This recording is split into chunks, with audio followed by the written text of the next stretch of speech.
I didn't flinch when the phone rang at 2:03 in the morning. When you're leading the final round of a billion-dollar international deal, you don't sleep, you operate, you calculate, you win, and tonight. I was winning, seated in a 38th floor glass conference room in Tokyo, walking the Swiss delegation through the final contract clauses, line by careful line. My name is Marissa Hale. I've been the global strategy lead at Orion Tech for 8 years. The fixer, the closer, the one they called when a deal needed grace under fire. And this was the deal that would define my career. The room buzzed with tension and espresso fumes. We had just broken for a short recess so their legal team could double-check data usage rights. I stepped into a quieter lounge near the window, letting the city's shimmering skyline wrap around me like armor. Then the phone rang. The screen said, Grant Albridge, CEO, my boss, the man who told me last quarter, "You're the only one I trust with this. No one else could pull it off." I answered without hesitation. Grant? There was no hesitation on his end. Either, just silence. Then, Marissa, this is official. We've decided to terminate your employment with Orion Tech, effective immediately. I blinked once. My lips parted slightly. No stammer, no scream, just stillness. My pulse didn't quicken. It stopped. He continued, but I didn't hear the rest. Words became static, my eyes fixed on the framed skyline outside the window. Tokyo Tower blinked red in the distance. For a second, I wondered if I had imagined the whole call. Then I glanced at my open laptop. The contract I had been reviewing just minutes ago had refreshed. A notification appeared. You no longer have access to this document. I stared. The digital heartbeat of my work, gone in an instant. I clicked again. Nothing. Every folder, every file. My access had vanished like a switch had been flipped. I walked back to the meeting room. The Swiss team was chatting casually. Unaware. I smiled faintly. Sat back down. Closed the laptop slowly, hands steady, voice silent. I didn't tell them I'd just been fired. I didn't show that a decade of loyalty had been erased by a single sentence. I didn't reveal that a document I created had just locked me out like I was a stranger. Instead, I simply folded my hands and nodded. Let's take 5 more minutes before we resume. Because in that moment, I knew. They thought they'd ended me with a phone call, but they had no idea what I'd already begun. The elevator ride down to the hotel lobby felt longer than it should have.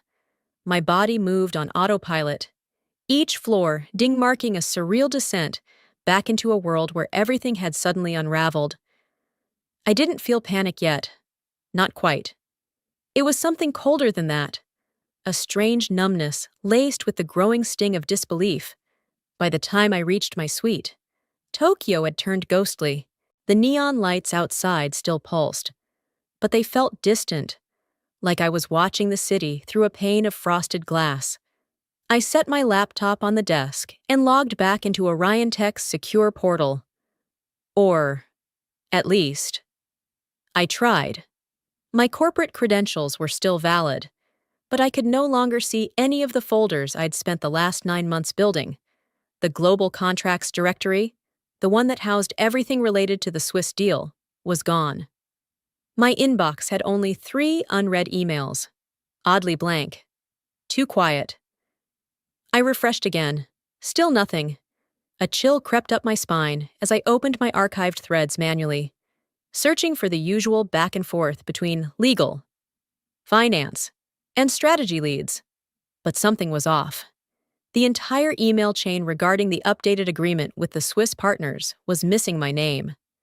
My messages had been scrubbed, like I was never part of the conversation at all. I stared at the timeline, blinking hard. The email metadata for one of the recent contract revisions showed, last modified at 1:58 in the morning Japan Standard Time by anonymous admin at oriontech.com. That was 5 minutes before Grant called me.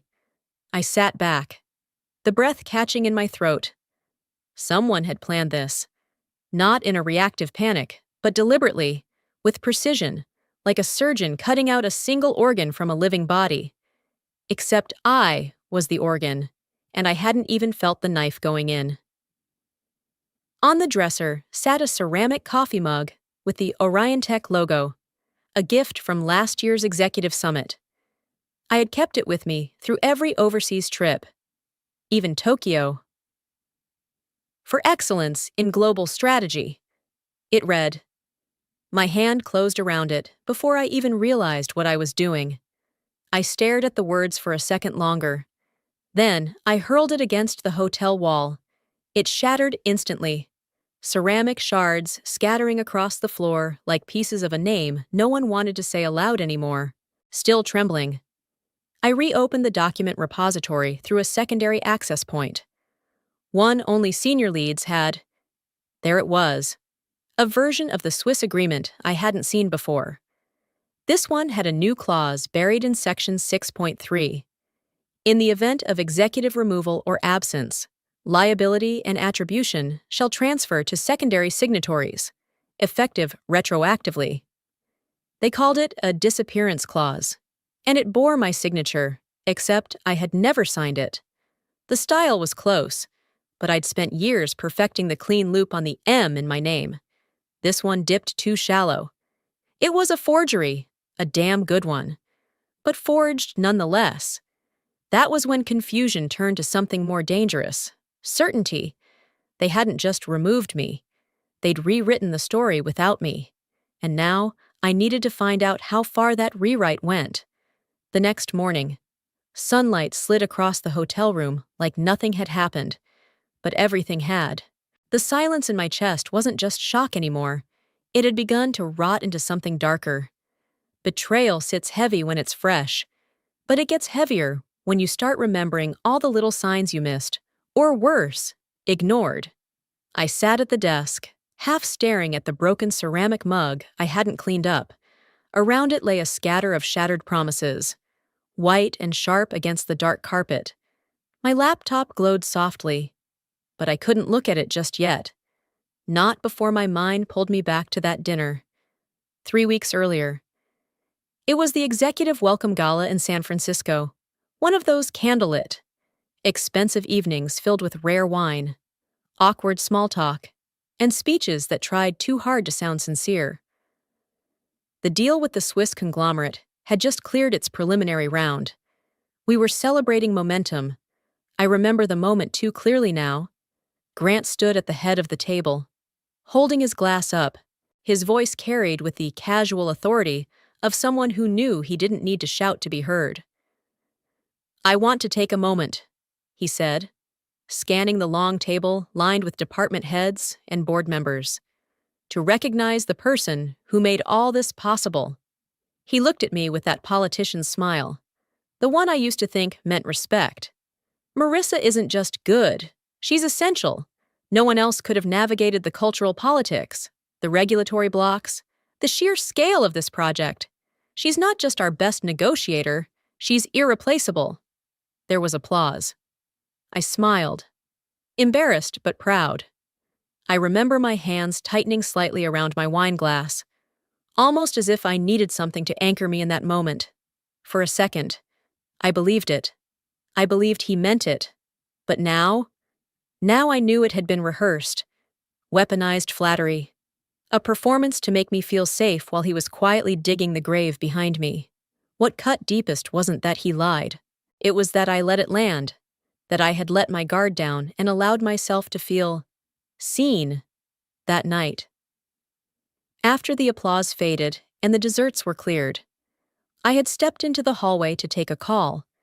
And when I came back, I noticed my younger brother, Noah, who was waiting tables to earn extra money, standing just outside the ballroom doors. His face was pale. He stopped me and hesitated before whispering, "You didn't hear that, did you?" I frowned. "Hear what?"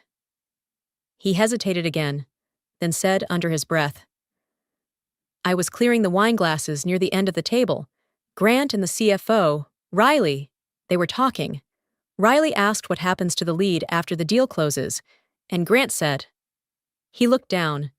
He said, "We'll replace her, quietly. We already have someone lined up. She'll never see it coming." I remember the way my stomach dropped, but I laughed it off at the time, I told myself. Noah must have misunderstood. Grant just said I'm irreplaceable. So, now I realize, he was softening the landing, like wrapping poison in sugar. Back in the present. I finally turned to my laptop again. I didn't open emails or contracts. Instead, I opened a blank document, and I typed 3 words.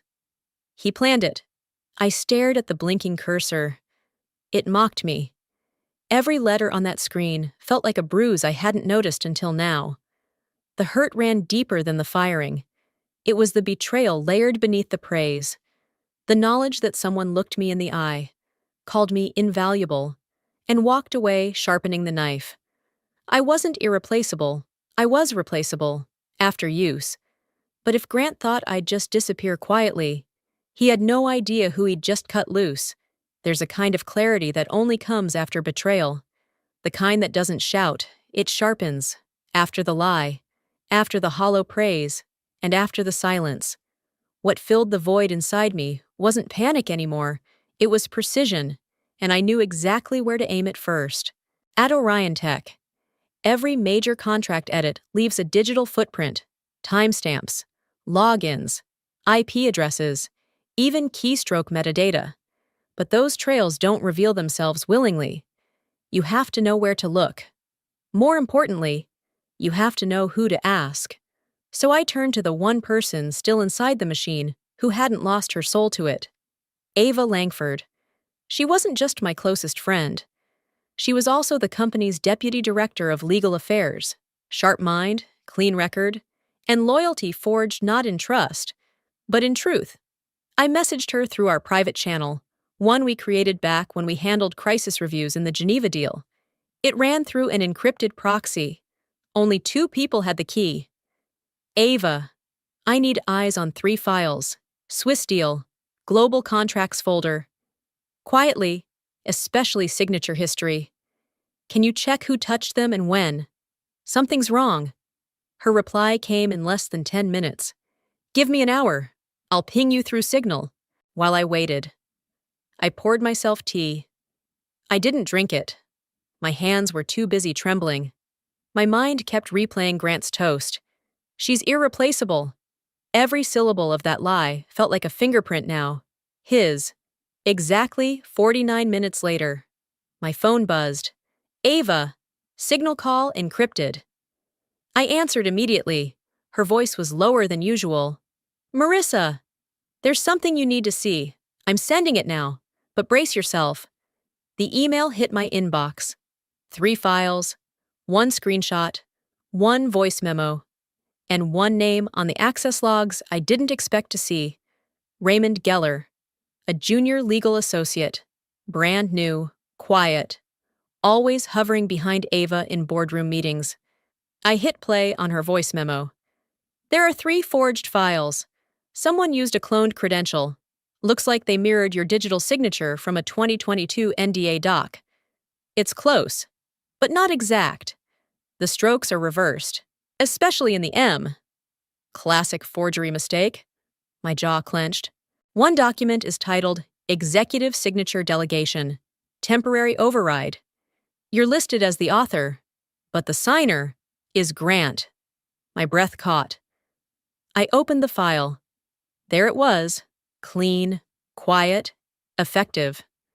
My name, next to a forged signature, granting full legal authority to the CEO to represent Orion Tech in all international agreements. Backdated. 5 days before the Tokyo trip. 3 days before the gala dinner, where Grant called me irreplaceable. It was surgical, and they used me to cut myself out. I paced the hotel room, heart thudding, then paused, sat down. I took a moment, just one, to feel the fire crawl up my spine, and then I channeled it into structure. I started typing. I exported all 3 forged documents into a secure folder under a new directory. Echo Vault 01. I created backups, local, encrypted, and one off-grid USB stick I'd brought out of habit. I pulled the full history of every legal version I'd worked on for the Swiss deal, including voice memos, translation revisions, call transcripts. That's when I remembered something else. Eli Mendoza, a compliance analyst, brilliant, underpaid, underutilized, and fiercely loyal to truth. I messaged him simply, need a clean audit trail of Doc 874 AG12 and related edit history. Don't log your access, just copy to drive and pull back out. Trust me. He replied with just 3 words. You got it. Within 20 minutes, I had the missing pieces. Edits traced to admin override accounts, logins at odd hours, and one IP match, Grant's assistant's private terminal. They thought they were being clever, but clever leaves fingerprints, and I was now holding the ink. I looked at the mirror across the room for a second. I barely recognized the woman staring back, but her eyes were clear, her voice quiet, her hands steady. Let's see what they do. When the forgery starts working against them. I had been silent for too long. After uncovering the forged documents and the deliberate digital erasure of my name, I knew they weren't just trying to cut me out. They were trying to rewrite history before it was even written. And now, they had the ink and the pen.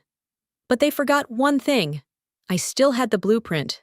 By noon, I'd already secured 2 different backup drives, both housing every version of the Swiss deal that ever crossed my desk. Contracts, side agreements, drafts, voice memos, internal strategy notes, even old handwritten diagrams I'd photographed for Ava during a brainstorming session last quarter. They couldn't fake what lived in my head, and they couldn't erase the respect I'd built with the clients. That was the next step. Talk to the Swiss, not through legal, not through channels, through me, Marissa Hale. I waited until I was sure the Tokyo office had gone quiet for lunch, then slipped into one of the unmonitored co-working lounges on the 11th floor of the hotel. I made the call using my private international line. No Orion Tech headers, no auto-recording. The line rang once, twice. Then a soft, familiar voice answered. Ah, Marissa! Good to hear from you. I was just reviewing Section 4.7 from last week's revisions. Very clean work on the data rights split, by the way. It was Clara Vogel, head of legal affairs for Helvetic Solutions AG. She had a voice that could make red lines sound like compliments and was widely considered one of the sharpest negotiators in Central Europe. I smiled, trying to steady the rising tension in my throat. Thanks, Clara. Just wanted to touch base on the jurisdiction clause. I noticed there was an addendum request dated yesterday. Wanted to be sure it was something you ran by me first. There was a small pause on her end, just long enough to raise suspicion. Then, oh, no. I believe that came from your leadership. Grant approved it, didn't he? We got a confirmation yesterday evening. Everything looked good from our side. We're just waiting on his signature now. The smile vanished from my face. Grant approved it? Yes, she said casually, unaware she'd just set off a minefield. He reached out personally, said you'd been reassigned temporarily due to internal restructuring. Quite common during these phases. I stared at the floor, letting the weight of her words settle. Reassigned. So that was the word they used. Not terminated, not fired, not cut out like a diseased organ. Just reassigned, like a software update, a background process, a checkbox. I forced my voice to stay neutral. Right, of course.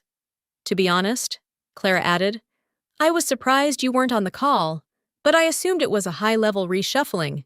Still, your fingerprints are all over this agreement. Don't worry, I made sure to keep things exactly as you structured them. She meant well, I knew that. But her words felt like sandpaper against skin. I ended the call politely, thanked her for her time, and promised to follow up on Monday. Then I sat back in the faux leather chair, eyes locked on the ceiling light above me. He'd already replaced me. He didn't wait for the deal to close. He didn't even pretend to delay. While I was flying across time zones, building a bridge between two continents, Grant had been walking someone else across it, with my blueprint in his hand. And the worst part? He'd told them before he told me.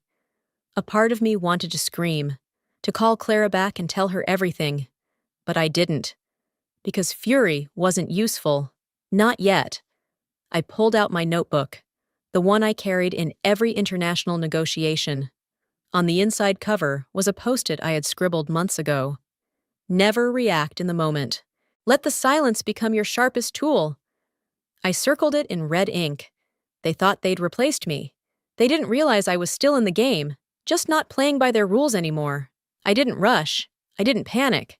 I simply opened my notes and began reading like I always did before a critical meeting. Slowly, calmly, with a clear head and a sharper purpose. After the call with Clara, the Swiss legal director, the full weight of Grant's betrayal had settled into my chest like a cold stone. He hadn't just cut me out. He'd overwritten me, replaced me in both function and memory, telling partners I was reassigned, as if I were a broken part on a machine. But what Grant didn't know, and what made my stillness more dangerous than any storm, was that 6 weeks earlier, I had already planned for this exact scenario. It began in late September. Back then, the Swiss deal was still in early negotiations. The structure was messy: 3 jurisdictions, 4 currencies, and strict GDPR protocols that made data transfers a legal landmine. I'd suggested, as a workaround, that we use a neutral intermediary entity, a holding company with no direct ties to Orion Tech, to act as a temporary legal counterparty during Phase 1 of execution. Everyone had nodded. Legal had agreed. Compliance signed off. And no one questioned me when I said, "I'll handle setup. We'll register it through Zurich. Standard proxy structure." But instead of using a shelf company or a random offshore firm like they assumed, I created Nexasol AG, a new entity, registered in Switzerland with clean papers, its own bank account, a distinct corporate identity, and one sole listed officer, Marissa Hale, Chief Executive Officer. Now, sitting on the balcony of my Tokyo hotel room, I opened the Zurich Business Registry and logged into the portal using Nexasol's encrypted credentials. The interface blinked for a moment before pulling up the entity file. It was all there. CEO Marissa Hale, registered September 19th. Legal function: technology and data infrastructure, consulting capitalization, 500,000 CHF, seeded from personal savings, and a silent partner I trusted implicitly, my godmother, Lisette, a retired banking auditor. The name hadn't been chosen at random either. Nexa from Nexus, meaning connection. Sol from Solace, alone, a connection I controlled. Alone. I smiled slightly, not because I was proud, because now I understood the power of silence. They had paraded Grant into the negotiation like he was the closer, the deal maker, the architect of everything.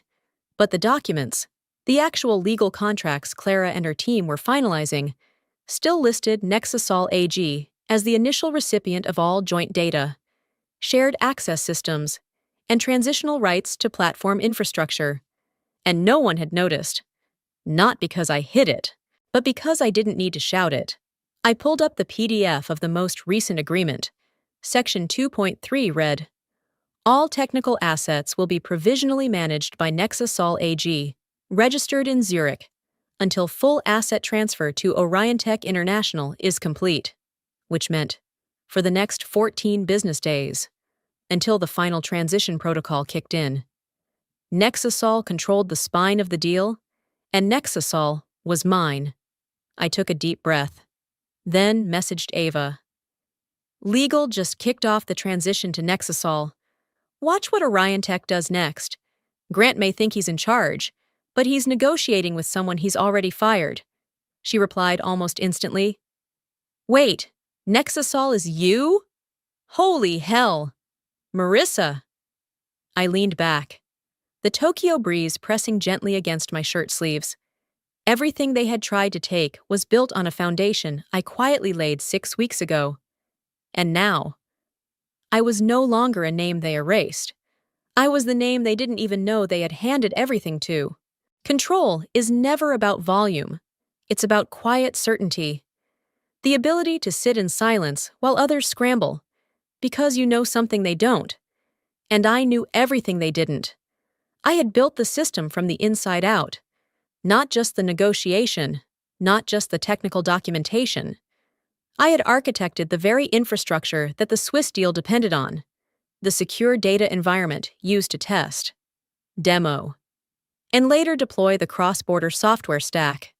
They called it the Nexus environment, a smart label Orion Tech slapped on top of what I had spent 14 months quietly designing with a lean dev team in Berlin. A hybrid cloud sandbox with limited access ports, built-in audit trails, and a fail-safe biometric authentication layer that no one took the time to understand. Because I told them not to worry about it. I told them I'd handle the tech integration myself. They believed me. They always did. Until now. The first red flag came in a text from Jonas Feld, the former lead architect on the Nexus dev team, now working freelance in Portugal. We stayed in touch, mostly through encrypted chat. He had no reason to be loyal to Orion Tech. He still answered to me. Heads up, Mar. HQ just tried to deploy a sys-wide override on the Zurich node. Something triggered a full lockout. You good? I smiled. Calm and steady. I opened my backup tablet and pulled up the system access dashboard. On the screen, a blinking message waited. Access denied. Unrecognized biometric signature. Attempted override. Logged 2:47 in the afternoon. GMT user. Grant Albridge. Admin access ID. ALB47C. They tried to get in. They couldn't. Because 6 months ago, I had modified the core security protocol to include one final override. Retina plus facial scan from the system's original architect, me, even if they had root access, even if they tried to trigger a manual override. The gate wouldn't lift unless the system saw my face. It wasn't ego, it was insurance. And now, it was justice. I looped Jonas into a secure video call from the quiet co-working space I had claimed as home base. His grizzled face appeared, half lit by a desk lamp, his brows raised.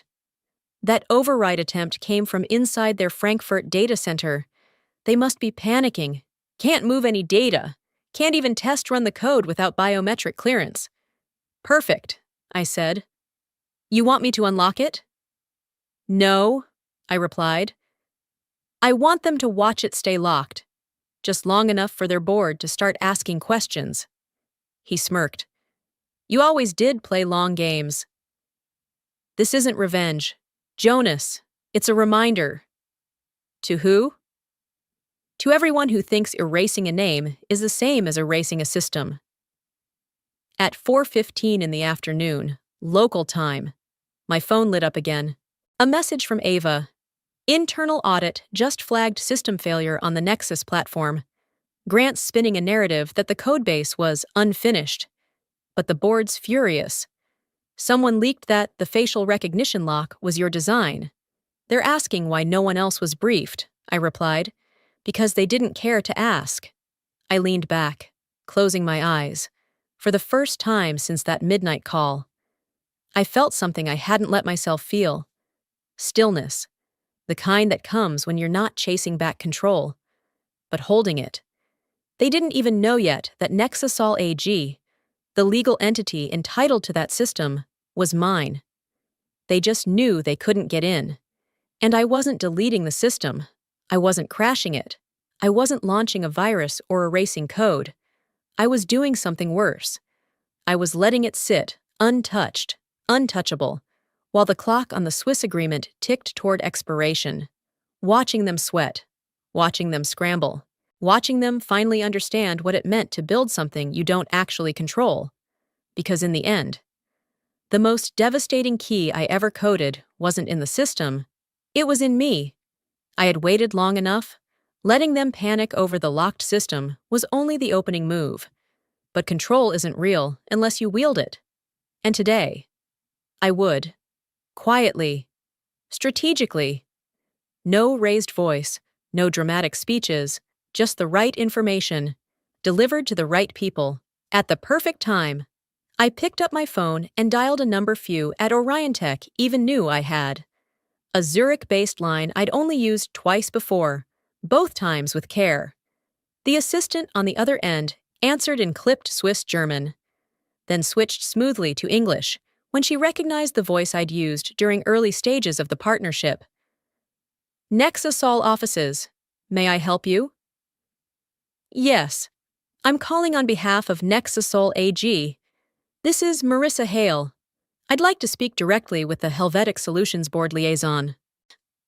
There was a brief pause, long enough to signal I had their full attention. One moment, Ms. Hale. I'll connect you with Mr. Adrian Keller. Perfect. Adrian Keller wasn't just a board liaison. He was the senior architect behind Helvetic's global infrastructure expansion, known for his zero-tolerance stance on corporate misconduct and his obsession with long-term integrity. If there was anyone I could trust to see through Orion Tech's surface-level spin, it was him. He picked up after 3 rings. Ms. Hale, he said, voice calm but curious. I didn't expect to hear from you directly. I know. That's exactly why I'm calling. There was silence on his end. I could sense the air shifting. You're not calling on behalf of Orion Tech anymore, are you? No, I said. I'm calling on behalf of Nexasol AG. Another pause. Then, measured. Go on. I opened the file I had prepared the night before. Cleansed metadata, internal timestamp logs, signature discrepancies, access history on system overrides.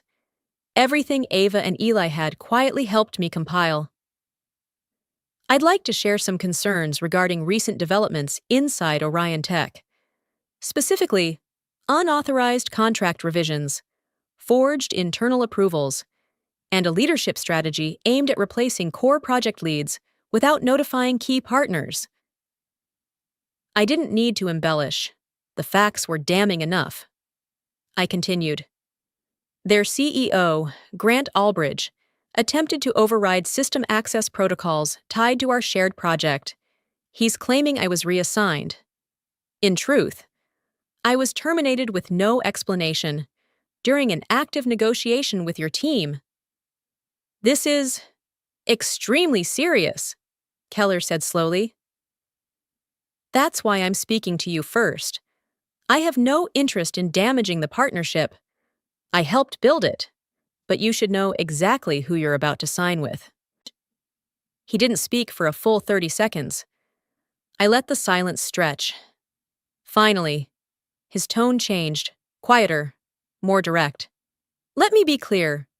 Ms. Hale, the board had some concerns when Orion Tech removed you. The sudden change in contact, lack of transition briefing, it raised questions. We didn't act on it because we assumed it was internal. But if what you're saying is true, he trailed off. I can send you documentation. I said, no need. We'll review it internally. But the timing here is delicate. Our council is meeting tomorrow to finalize signature prep. If a new party is to assume legal counterparty status, Nexasol is already the provisional partner, per Section 2.3 of the agreement. He sounded almost impressed. So it is. He exhaled slowly. This changes things. There was a beat. Then the twist I didn't expect. If Nexasol wishes to be recognized as the permanent partner, we need your countersignature before 8:05 in the morning on Monday. Our board convenes at 8:30 sharp. After that, the decision is final. I nodded, even though he couldn't see me. You'll have my signature before sunrise. as I ended the call. I stared out the window of the Zurich suite I had rented under Nexasol's name. Below, the Limit River flowed quietly past centuries-old bridges, unhurried, steady, ancient. This wasn't a fight anymore. It was a transfer of power, and the pen was in my hand. The moment I hung up the call with Adrian Keller, I should have felt victorious, but the second I returned to my laptop, the feeling shifted. There it was, sitting in my inbox, an email that carried the unmistakable scent of rot disguised as curiosity. Subject: Inquiry regarding Orion Tech dismissal from elena.chambers@techpulsewire.com to marissa.hale@nexusolag.com. Hi, Marissa. I'm following up on a tip that came across our desk this morning regarding your departure from Orion Tech. We've received anonymous claims that you were dismissed due to contractual violations and mishandling of confidential systems. I'd like to offer you a chance to respond before anything runs. You have until noon tomorrow, Zurich time. Best. Elena Chambers, Senior Correspondent, Tech Pulsewire. I stared at the screen, frozen for a moment longer than I should have been, then read it again, word by word. Anonymous claims, violations, mishandling. Of course, they couldn't stop the deal from shifting. They couldn't access the system, so now, they'd gone for what felt like the final card in their worn-out hand, character assassination. It had to be someone from Orion Tech. No one else had the motivation, or the access to that particular wording, and only someone desperate would frame me as a liability just hours before $1 billion signature. I pushed back from the desk and stood, pacing the Zurich apartment. My reflection in the floor-to-ceiling window looked calm, but beneath that, my chest was buzzing like a hornet's nest. This wasn't just about me now. If the press ran this, especially a source like Tech Pulsewire, it could cast doubt on Nexasol. The Swiss board might pause, stall, or worse, pull out. For a brief moment, fear tightened its grip around my throat. They'd stolen my position. They tried to override my system, and now, they were going after my name, the name I'd built through a decade of work, through late nights, through back-to-back flights, through bruising negotiations, the name clients trusted when they didn't trust the company. I sat back down, opened the email again, and hovered over the reply button. My fingers hovered over the keys. I could defend myself. I could attach the documents. I could leak screenshots of my termination message, the forged documents, the metadata trails. I could fire back. But then, something stopped me. Would I sound defensive? Desperate? Guilty? Simply by answering? Would I be playing into the trap they set? I looked at the post-it note I'd stuck inside my notebook days ago, right after the call with Clara. Never react in the moment. Let the silence become your sharpest tool. I closed my laptop without replying. Not because I didn't have the truth, but because the truth was already moving. 10 minutes later, a message from Ava lit up my secure chat. Someone from Orion's internal PR loop leaked something. Board members are getting nervous, but Keller just requested a full internal review of the deal's legal trail. A second message came from Jonas. FYI, your name's trending on the Swiss B2B feeds, but it's mostly admiration. Someone anonymously leaked a summary of your involvement in the system architecture. The code doesn't lie. I exhaled slowly. That wasn't me. I hadn't leaked anything. But maybe Eli had. Maybe Ava had. Or maybe truth has a way of floating to the surface when the noise gets too loud. Back at my desk, I clicked on Elena's email once more. Then, instead of replying, I forwarded it to a secure archive folder labeled EchoVault 002, Threat Mapping. It sat next to my folders on the forged signatures and unauthorized access logs. I wasn't erasing it. I was saving it, because one day, this would be part of the full story, The fear didn't vanish.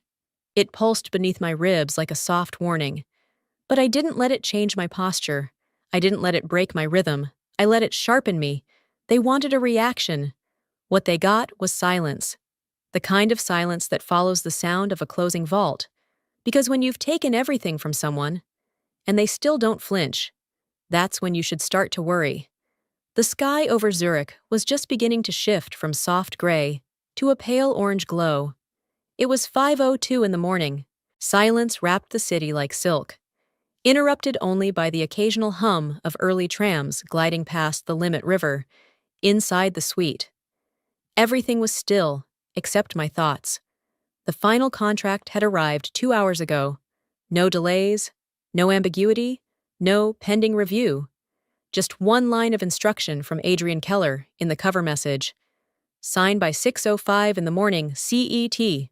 The board votes at 6:30. You'll know what to do next. I did. The document was sitting on my second laptop, the one used exclusively for Nexusol business. Sleek, unbranded, untraceable. A quiet machine that held more leverage than an entire legal department. I took a breath, sat down, opened the file. The screen lit up with the Helvetic Nexusol Strategic Infrastructure Agreement. At the bottom, 2 blank signature fields. One for Helvetic's legal board, the other, marked simply, Authorized Counterparty. Nexusol AG Chief Executive Officer, Marissa Hale. My name, no footnote, no shared authority, no acting on behalf of Orion Tech. Just me. I hovered my hand over the trackpad, and for the first time in a week, my fingers trembled. Not from fear, but from the weight of everything that had led to this moment. The sleepless nights, the stolen credit, the forged signature, the midnight phone call that stripped me of everything and handed me something far more valuable. I placed my other hand on the table to steady myself. Then, almost under my breath, I whispered the truth Grant would never get to hear in person. You never saw me coming. Grant! And I clicked. The document loaded a confirmation window, signed, time-stamped, 6:01 in the morning. Just in time. A second screen popped up. A final clause summary. Standard procedure. Except this one wasn't standard at all. Clause 18.4. System rights and integration oversight. All data, architecture, transitional tech, and long-term infrastructure deployed under the agreement shall remain under the full control of Nexusol AG. Helvetic shall engage exclusively with Nexusol for system access, upgrades, and integrations. Orion Tech is not a recognized party to this phase of execution. I stared at that sentence, then reread it. Twice. The clause had originally been proposed in a draft I quietly submitted 4 months ago. At the time, it had been marked pending internal discussion by Orion Tech's legal, but it had never been removed. They were too busy trying to replace me to notice I'd embedded a clause that made Nexusol the sole gatekeeper of the infrastructure, the very product Grant believed he could steal. Now, Nexusol wasn't just a middleman. We were the platform. My phone buzzed, a secure message from Eli, who had stayed up all night monitoring Orion Tech's system access attempts. They tried to access the Zurich data node again at 5:40 in the morning, still blocked. Logs now show asset transfer in progress from Helvetic servers. Seconds later, a message from Ava. Orion's board just woke up to a legal notice. Counterparty status revoked for breach of transparency. Keller must have moved already. Grant's off the call list. And one final message from Jonas. Data key fully authenticated under Nexusol protocol. You now officially own the tech backbone of the joint platform. Want me to disable the last Orion access window? I typed only one word. No. Let them watch it run. Without them, the sun crept in through the tall windows now. Zurich was waking up, but I'd never been more awake. I stood, crossed the room, and looked out across the river. They had erased my name from the headlines, scrubbed me from folders, lied to clients, called me a risk, and I didn't argue. I built my own gate, my own nameplate, my own legacy, and now I had signed the one thing they never expected me to touch again: their future, without them. And all it took was a quiet click. By 7:09 in the morning, the sky over Zurich had turned from pale amber to molten gold. I stood by the window of the suite, tea untouched in my hand, watching light bathe the skyline. I didn't check the news right away. I didn't need to. I knew what was coming. But it was the buzz from the floor below that gave me the first sign. I'd booked 2 connected suites, one as my workspace, the other as a standby room for Ava and Eli, both of whom had flown in overnight. We were technically not supposed to be in the same building. Conflict of interest. Optics. Whatever they wanted to call it. But at this point, who was going to stop us? At 7:23 in the morning, Ava burst into the side suite, phone in hand. "It's happening," she said, eyes wide. "It's really happening." She tossed her phone onto the table. A headline blinked across the screen. Orion Tech shares plummet after losing billion-dollar deal to unknown entity Nexasol AG. Business world beneath it. In smaller print, CEO Grant Albridge suspended pending internal review. I reached for the phone, barely needing to read the article to imagine the chaos unfolding behind Orion Tech's polished walls. They must have woken up thinking the worst was over, that the system was salvageable, that the board would give Grant one more day to reframe the narrative. Instead, they opened their inboxes to find a legal void and a new reality. The contract had been signed. The tech they depended on was no longer theirs. The client had shifted. And worst of all, the press was asking the one question they hadn't prepared to answer. Who is Nexasol, meanwhile? In Zurich. My inbox pinged with another alert. This time, from Adrian Keller. Subject: Strategic transition complete. Board approval confirmed, Marissa. As of this morning, the Helvetic Board of Directors has voted unanimously to proceed with the Nexasol agreement. Effective immediately, the vote was 12-0. No abstentions. Grant attempted to contact us directly an hour ago. We declined the call. You'll receive the next phase brief by end of day. Congratulations. A.K. I smiled and set the phone down, a quiet warmth growing inside me. Not the kind of smug triumph you see in movies, but something more refined, a full-circle kind of satisfaction. The storm I'd been holding back had passed, and it hadn't just moved them aside. It had washed them out. At 8:46 in the morning, I received one more email, this time from a new address. Subject: Gratitude and Clarity. From Raphael Steiner at helveticgroup.ch Hail. I've read the last 72 hours of transition logs, contract history, and your original integration briefs. I see the structure you laid, the clarity, the foresight, the integrity. I believe we signed with the right person, not just the right entity. Thank you, not to Nexasol, to you, Raphael Steiner, Group CEO. Helvetic Solutions, that was the twist. Not just that I'd won, not just that they'd lost, but that someone at the very top of the food chain had seen me. Not the mask I wore. They erased my name, but the people that mattered remembered it, back at Orion Tech. Reports were already leaking to the press. A statement from an unnamed board source confirmed that Grant's emergency override attempts had triggered compliance reviews. Internal audits had revealed digital irregularities, late-night file access logs, and an unauthorized restructuring attempt that violated due diligence norms. Translation? He'd gone rogue, and I'd built the proof trail to prove it, at 10:02 in the morning. Eli knocked on the suite door with a grin that stretched across his entire face. You seeing this? He asked. Holding up his laptop, a video loop was playing on a financial news broadcast. Orion Tech HQ in New York. Employees walking out with boxes, camera crews swarming the lobby, A voiceover reading.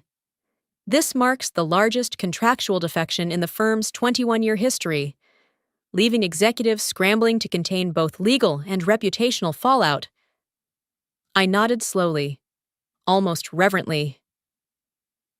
Let them scramble. He tilted his head. And Grant? I shrugged. Let him answer for his own signature. There's a kind of justice that doesn't need applause. It doesn't shout. It doesn't throw a punch.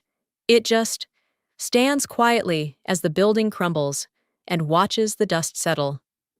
The camera crew arrived at 9:30 in the morning. It was raining lightly over Zurich, just enough to fog the windows of the Nexusol office overlooking the Bahnhofstrasse. Inside, the lights were warm, the floors quiet, and the hum of control wrapped itself around me like a tailored coat. I had refused every media request for the past week, but this one was different. Intercontinental Business Weekly, the same outlet that had once named Orion Tech most trusted emerging tech firm 3 years in a row. And now, they wanted a full segment on Nexusol, the unknown startup that had dethroned a corporate giant in less than 72 hours. They didn't want a soundbite. They wanted a story. So I agreed, but only under one condition. I would appear not as Marissa Hale, but as spokesperson for Nexusol AG. Let the story remain about the company, not the woman they tried to erase. The interview took place in a minimalist conference room.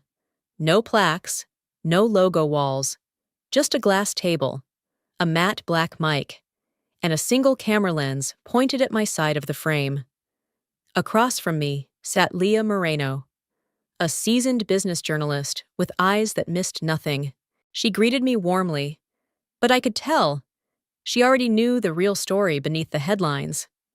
Thank you for sitting down with us, she began. It's been quite the week. I nodded. You could say that. You've been described as a mystery figure. There are whispers that Nexusol didn't come out of nowhere, that someone with history, with motive, and with vision was behind it. Would you care to comment? I smiled politely. We prefer to let the results speak for themselves. She leaned in slightly, voice softer. Just one question. Then, who are you in all of this? The room paused with her words. Outside the window, the Zurich stock ticker was visible, Orion Tech's name glowing in harsh red. Their shares had fallen 18% since the Nexusol deal was confirmed. Their systems remained in legal limbo.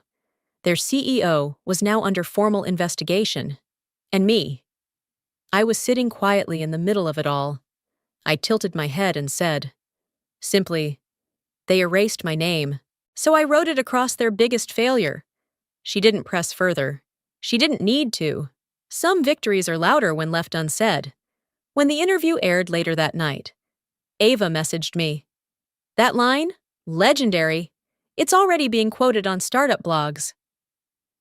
Eli followed with a meme of Grant looking confused with the caption, when you fire the brain behind the deal and accidentally sign with her company instead. I let myself laugh, for the first time in weeks. I laughed out loud, but I didn't post anything, didn't share the article, didn't even update my LinkedIn. Some names don't need to be announced, they just need to be remembered. I built something they tried to claim. Then I took it back. Without yelling, without lawsuits, without theatrics, just strategy, silence, and a signature they never saw coming. If you've ever been cut out, talked over, or made to feel invisible in a room you helped build, don't rush to burn it down. Build another one, better, stronger, and invite yourself back in, through the front door. If this story resonated with you, share it, leave a comment, and don't forget to subscribe for more stories of silent strength, poetic revenge, and the art of taking power back with grace.